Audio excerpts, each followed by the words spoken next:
I'm here in Denver, mid-August 2024 for the ConnectWise Big IT Nation Evolve and Grow event. I'll be doing interviews this whole week with managed service providers that are here and with vendors and with ConnectWise staff and ConnectWise leadership. Hope to gain some insight on the happenings that are going on. Also great insight from the managed service providers. But the following interview will be from this event here in Denver. Thanks so much for listening. Hi, I'm Joey Pinz. People ask me, how did I lose 130 pounds? The quick answer is always discipline. I started my business, wasn't paying attention to my health, was eating too much, drinking too much sweets. My daughter was born. Next thing I know, I'm pre-diabetic, I have hypertension. I knew something had to change. Discipline. I, like many of you, have faced many challenges in your career, in your family, in your life, in your faith. How did you attack them? How did you approach them? How did you solve them, hopefully? It all had to have some degree of discipline. I'm also asked, how did you found and start a tech business that lasted over 25 years? Discipline. I was committed to it, enjoyed technology, didn't enjoy some aspects of it, but knew it was necessary. Discipline. Our podcast mission, how do we use discipline to better ourselves and society? Join me, please, as I talk to interesting people and discuss how they use discipline in their family and their passion and their careers and how it helped them. Our podcast vision, growth through learning from others. Joey Pinz Discipline Conversations. It'll be light and serious. Join us, please. Thank you for consideration. Larry Cobrin, thank you so much. I'm very excited to talk to you. Thanks for making time. Of course. What's the best breed of dog? Rottweiler. Next question. Well, that was a quick. Now, the Rottweiler is a very interesting answer. Do you have one? I do have one. Now, they can be mean, no? Or just the owner can? Any dog could be mean. Yes. They are very strong, so when they're not trained, it's more impactful that they could be mean. My dog will bark if you're on the other side of the door, which I have 3 daughters. It keeps people from coming in. Anybody who does come in gets cuddles. Gets what? Cuddles. She just walks in between their knees and wants to get pet. Is that right? Yeah. Even if it's a stranger? As long as they're not afraid of her, she's excited to have someone to play with. And how can she tell if they're afraid of her? They back up. She doesn't do well with submissive animals or people.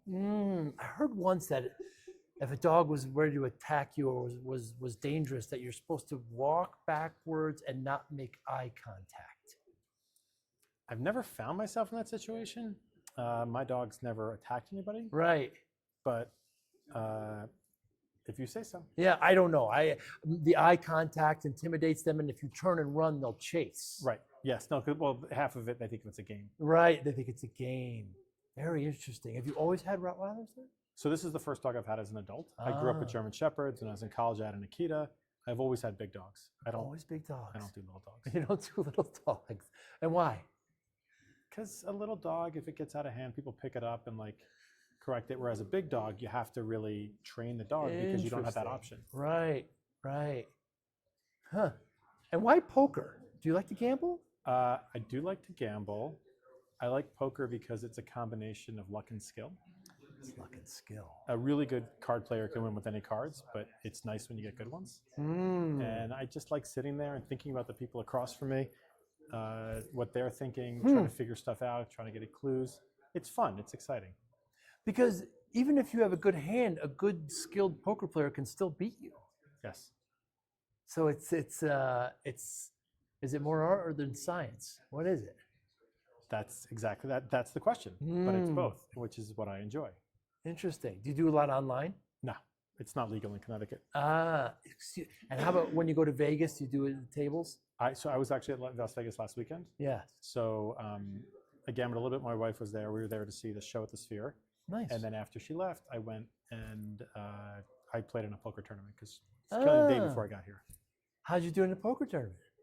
I enjoyed myself. I didn't win any money, but I played for 4 hours. It was totally fun. 4 hours. Texas Hold'em? Texas Hold'em. That's the dominant game now. Pretty much. There's also Omaha, but like nobody plays draw poker in the casino. I say, what'd you see at the Sphere? Dead and Company. How was it?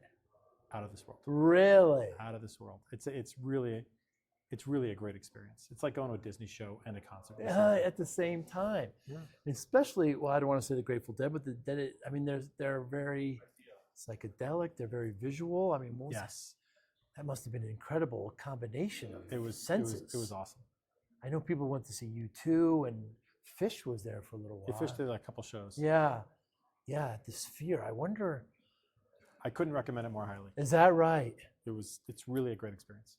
I hear they're going to do like a draft in there, and they're going to have like an MMA. They might have an MMA there. They Yeah. definitely are doing. Eagles are coming in next. Oh, the Eagles, the band, the Eagles, very good. Huh. But this was on the calendar for us for 2 months. Why work with MSPs, Larry? So I came into the industry sort of indirectly. Right. I worked at a bunch of different companies. I'd worked at a startup that had just folded. A friend of my wife, who I met at a weekend thing that we were at, said, "Hey, I have an MSP." I didn't know much about the industry. I really didn't know much about it. It's about 12 years ago. He's like, "I think there's analytics that could be brought to this." And he kind of explained it to me, and I didn't have anything going on. And I said, let's see if I could pursue this. And I really found it to be a really nice industry. Like, I'm very happy this is where I landed. I've still never been in an MSP. I've never like used ConnectWise for my own benefit, or any PSA for that matter. But I've learned to understand the data. I've learned to understand the business. And I think one of the nice things that I would argue that I bring to this is an outsider's perspective. So there's a lot of traditional ways to look at everything, the metrics. But one of the things I thought when I first saw this, maybe we should treat these MSPs the same way you would treat a multi-store retailer. A multi-store retailer, some stores that do well, some stores that do poorly. It's a portfolio. You try to fix or improve the bad ones. You protect the good ones. It's the same thing with clients. And what you can find is in retail, if you fix a couple stores, you fix the whole business. In MSP world, if you fix a couple clients, you fix the whole business. Interesting. So it's that kind of, I'm not sure a lot of people would have come at the retail perspective. I probably wouldn't have come unless I'd spent time. I was in investment banking. We did a lot of work with retail, so I learned some of the concepts, and I thought that was one that would be applicable. And so you have your finance background. I have a journeyman's background. I see. My first job out of college, I did compensation consulting for expatriates. So if a company were to pick you up and send you to Hong Kong, they might call us to work on the metrics, work on the numbers. Say if you got paid $100,000 here, you need $118,000. So I did that for a couple of years. I did investment banking for specialty retail companies. It was just sort of at the front end of the internet. Then I went to business school. I worked in private equity, did buyouts for a couple of years. And then what did I do after that? I worked in a hedge fund for about a year. Wow. Then I worked at Citigroup, at a group that got bought by Morgan Stanley. And then I came here. Wow. And MSP CFO does what for MSPs? We really try to provide them. I mean, it sounds cliche like a tagline, but we really like to think that it's true in that we provide them actionable information to improve their business.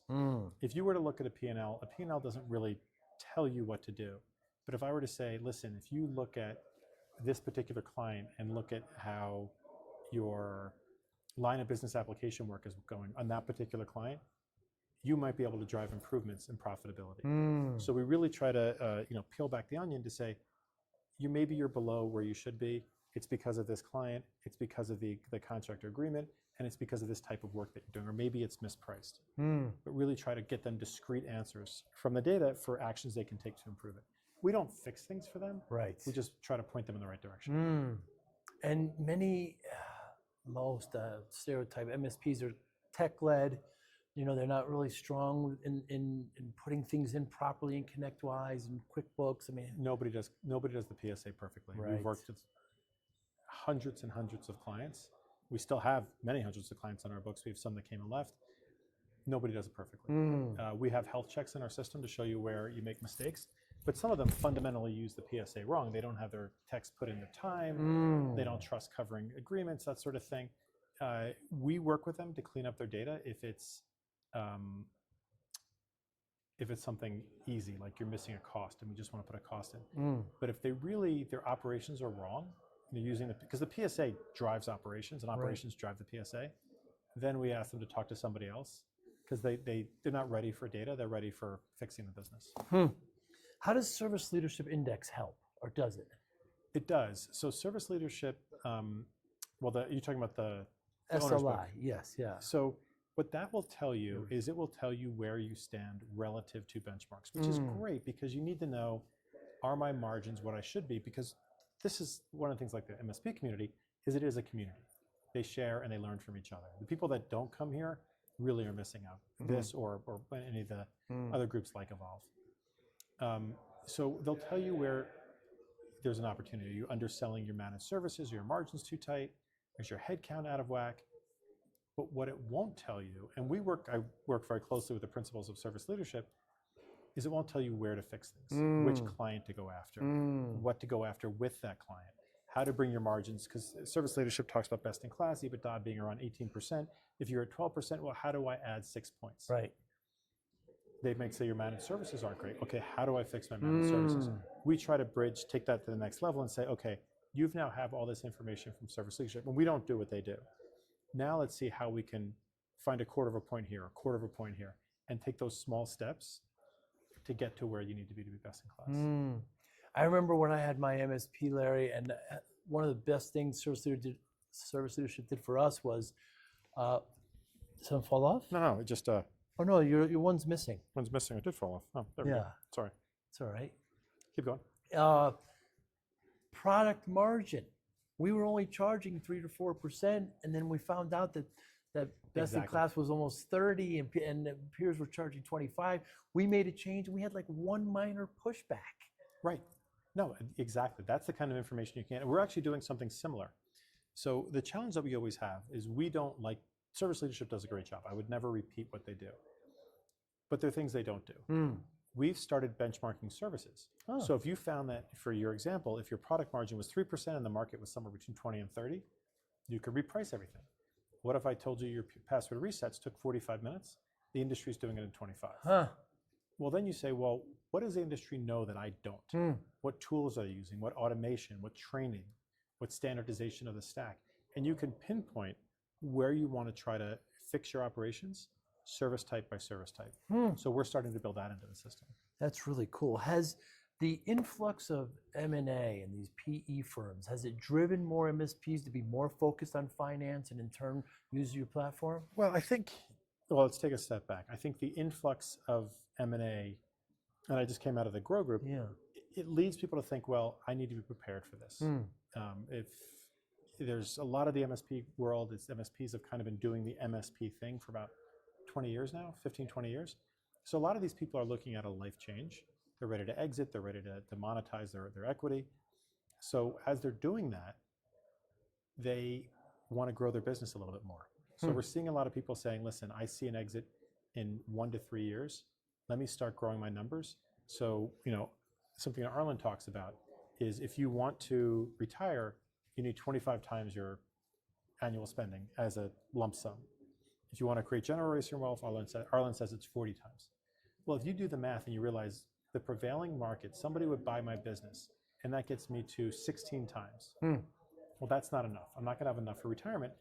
You then want to sit back as, how do I take that 16 times up to 25 times? How do I grow my profitability? How do I become more attractive to a buyer? So that's on the one hand. There are more people coming to us because they say, listen, we see ourselves as wanting to get a bigger check than we would have otherwise gotten. That's the first thing. The second thing is we are working some now with the top level of the platform companies because they've bought this company. They now want to see it grow, and they want to help them so they can find opportunities across their platform operating companies to make that kind of growth. So we're here in Denver, Larry, you mentioned before, IT Nation, Evolve is here, just the Grow events here.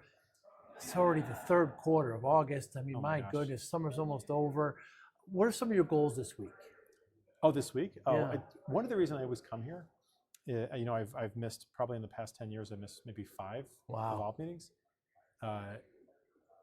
is partially, obviously, we're a vendor. We're here to meet with clients and potentially sell our product. That's obvious. The other thing is, so many people are here. This is the opportunity to be under the same roof as most of the people I want to talk to. I work in a fully remote company. I'm not on Wall Street where Goldman is here and Morgan Stanley is one door down. Right. I'm in my home in Connecticut, and another vendor I want to do a relationship with is in Texas. One is up in Minnesota, one is in California, but they're all in Denver this week. Right. They're all going to be in Orlando in a couple of months. They're all going to be at some other events. So it's important to me to network, and not in the room, but in the hallways, to make the connections that the casual connections you can't do. I like it when something like this brings everyone together, because then I can connect with the people I want to meet. Yeah, it really is, and nothing can replace the face-to-face conversation. I agree completely. Nothing. Yeah. What can vendors do better to partner with MSPs? So I always like to think about it. It's an older movie, not that old, but river runs through it. Brad Pitt movie, fly fishing. Yeah. And Brad Pitt is in the movie some sort of fly fishing prodigy. And he chases down this fish down a river, and it's amazing. At the end, he comes out with the fish, and his family says, "Oh, that's great." And he goes, "Yeah, just wait, and I'll start to think like a fish and make him even better." And that's the thing I always think about.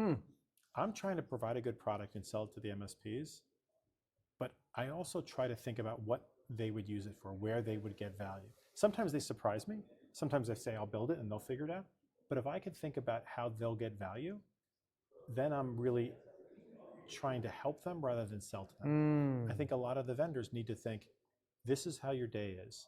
We can make it better. We can reduce costs. We can increase security. We can drive revenue. Any of these things. If they can think, what purpose does this serve? Who cares if you built a cool product? Can you serve a purpose of an MSP? Yeah. Think like the fish. Think like the MSP. The same concept. These MSPs that are looking to sell, they need to think like private equity firms. How do I become more pretty for a private equity firm?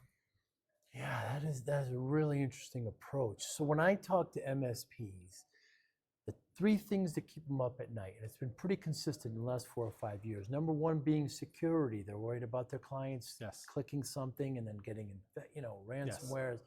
Number two is human capital. If their techs leave, how are they going to replace them? How are they going to get new techs? And third is just growth with all the PE influx and just sales and marketing in general. A lot of MSP firms suffer at. How do you help in any of those? We don't help in the security. I mean, we're SOC 2 compliant. We have a secure platform. We don't want to be that point of failure for their security. So, but we don't do a security audit. We don't help at all. I didn't think of that. The second thing with regard to people, if you use our system, there's some interesting compensation structures people implement as a retention. With productivity-based, not hour, but dollar productivity-based work. So you make sure that everybody's aligned. They want to be dollar productive, not just dump 15 hours into a fixed fee agreement that's not going to charge anything else. So we help with that. In terms of growth, it's interesting, something I heard earlier today. We do help them identify where there are opportunities to grow with their existing business, organic growth, more of the farmer versus the hunter view. But interesting, I heard today, and this is something not so much that I can help with, but one of the places, and this was recognized by one of the platform companies, he said, who's got scope across 30 different MSPs, the talent pool for sales isn't as deep as the talent pool for operations. Interesting. So one of the questions was, how do you find it? How do you promote from within? He said, well, you just have to be capable of finding that really smart person and bringing them up to speed. So I can't help them with that. I can help them with the farmer part of it, of growing their existing business. But in terms of being the hunter and getting someone new, one thing that resonated with me was the idea that, and much like I came to this industry with perspective outside the MSP space, have someone come in with that, like a small business perspective. How do you sell to small businesses? And there's plenty of smart people.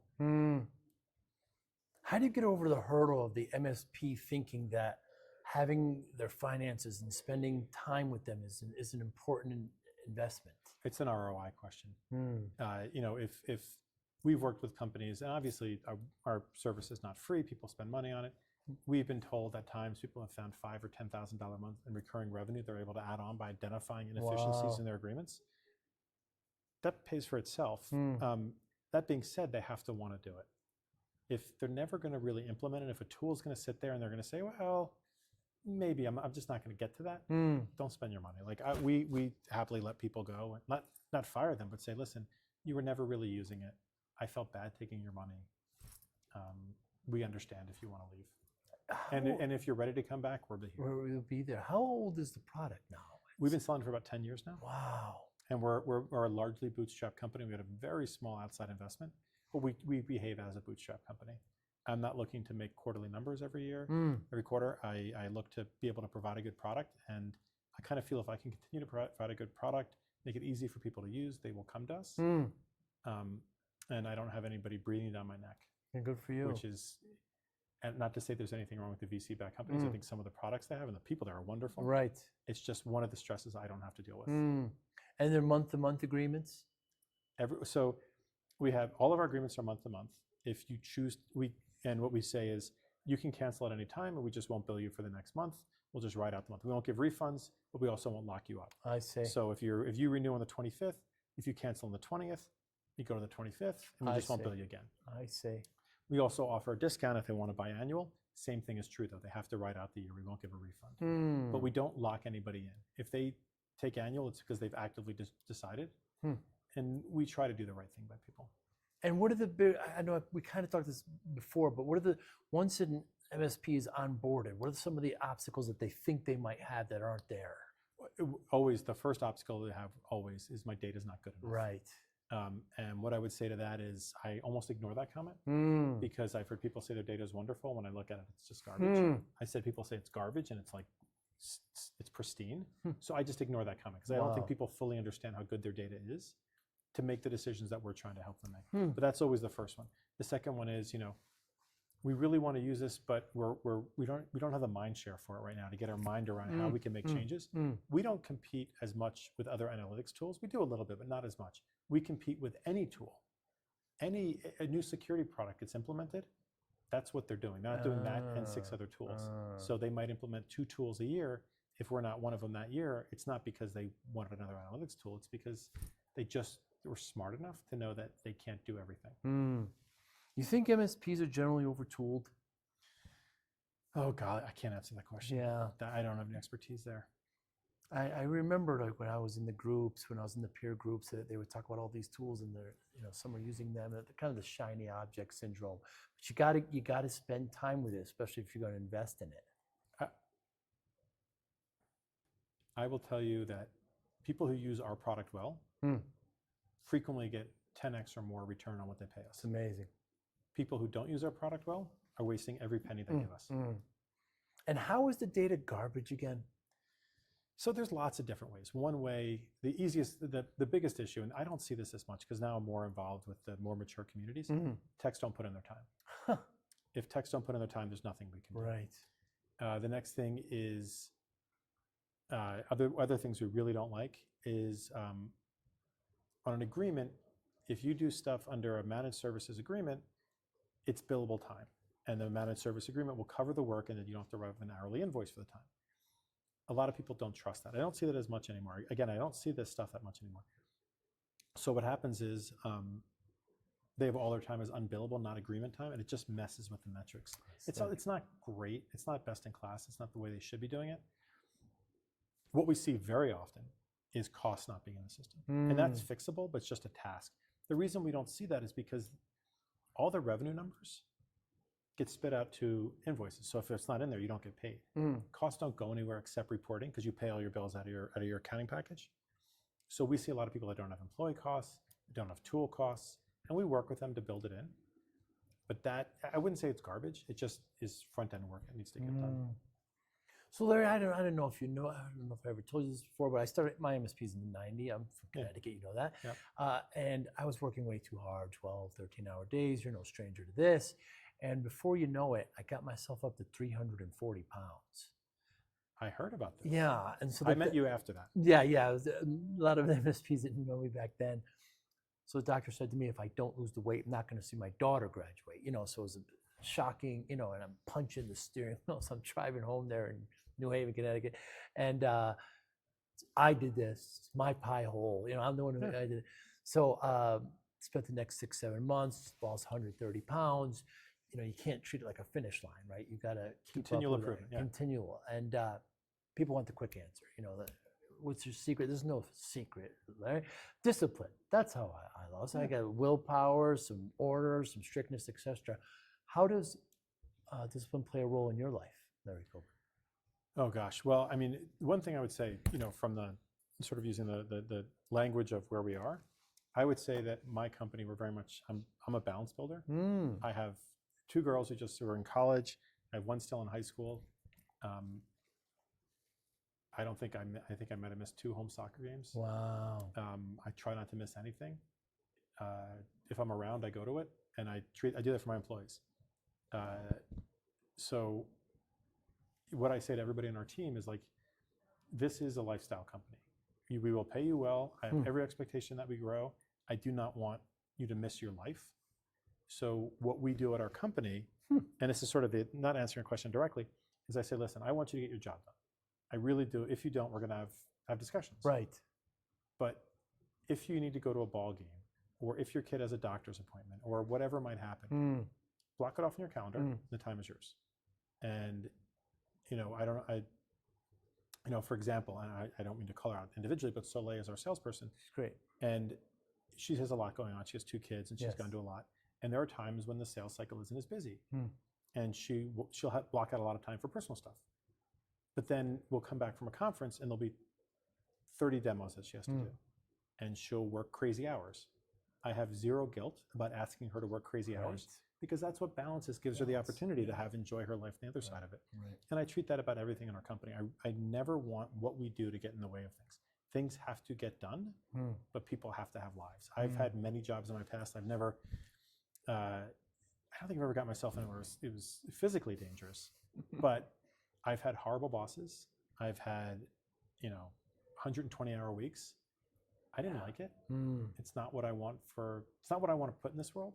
My view, and it sounds corny, is like, I'm going to be dead one day.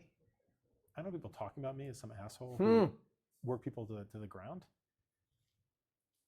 So I don't need them praising me otherwise, but I just don't want my kids to think their dad was somebody who wasn't nice. Yeah, legacy. That's very important to you. Very cool. Larry, thanks so much for your time. You're doing a great thing. You've been a staple here in the community for so long, and you've got a great platform. Everybody talks well about it. I appreciate your time today. Thank you so much. Thanks for having me, man. Appreciate it. Thank you for listening and or viewing Joey Pinz Discipline Conversations. Please share this episode with 1 or 2 of your friends who you think may benefit from the episode. Our website, www.joeypinz.com.